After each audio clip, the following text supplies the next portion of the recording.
Екатерина Макарова от Русия. Екатерина Макарова of Russia. Тя спечели тази година втория си турнир в WTA в Паттайя Сити.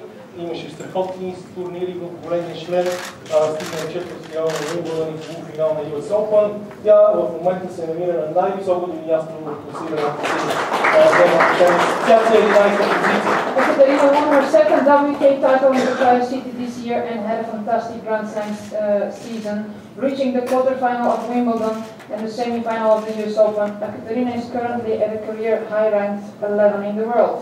Доминика Цигулкова от Словакия, тя прави дебют тази година в София, спечели четвъртата си титла в Акапулко и това й помогна да се появи тук на турнира на шампионките. Направи много стилен старт на сезона, след като стигна финала на Australian Open и има победа на Мария Шарапова, която е днешна релевантна през този сезон. Доминика Цигулкова of Slovakia is making her debut in Sofia, winning fourth career WTA title in Acapulco, put her on the right path to the Tournament of Champions, had a very strong start of 2014 by reaching the final of the Australian Open, has had wins over Sharapova, Kvitova and Radwanska. Фабия Парето от Италия, която пристига с страхотен сезон в турнирите от големия шлем, стигна четвъртфиналите на Australian Open и US Open.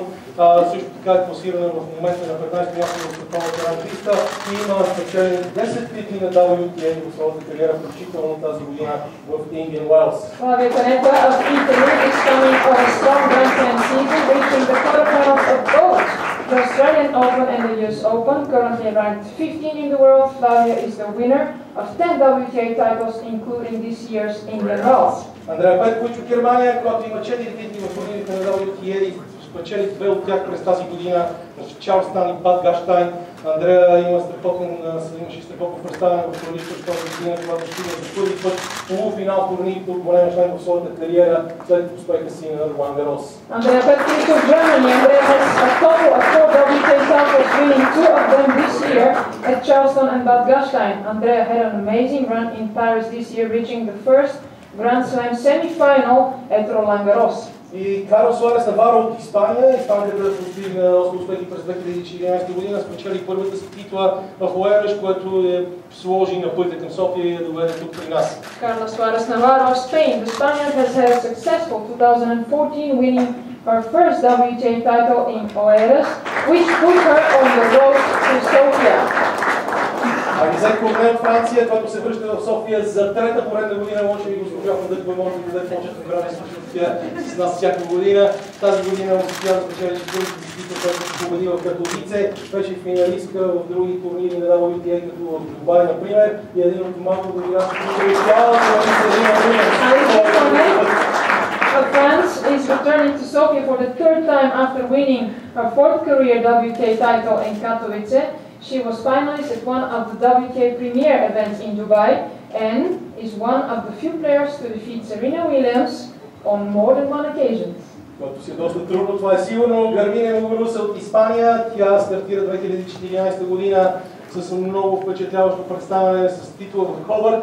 След това успя да говори Серена Уилямс за втория кръг на Ролан Гарос и стигна до четвъртфиналите там. Тази година тя успя да спечели и срещу Яна Янкович и Симона Халеп. Сами се класират за турнира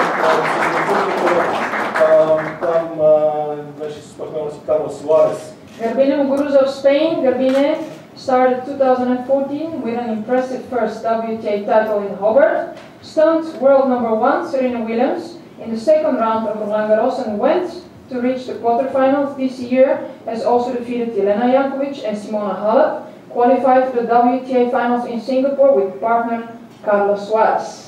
И сега, естествено, вниманието е насочено към Цветана Пиронкова от България, най-успешната тенисистка на Уимбълдън, която постигна полуфинал през 2010 година и четвъртфинал през 2011. Тази година тя спечели първата си титла в премията турнири на WTA, след като успя да триумфира в Сидни и победи няколко играчи от топ 10. Всички български забавянки се чакат да се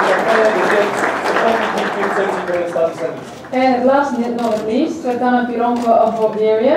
Not only is Svetlana Bulgaria's most successful player at Wimbledon, reaching the semi-finals in 2010 and the quarters in 2011, but she also won her first premier WTA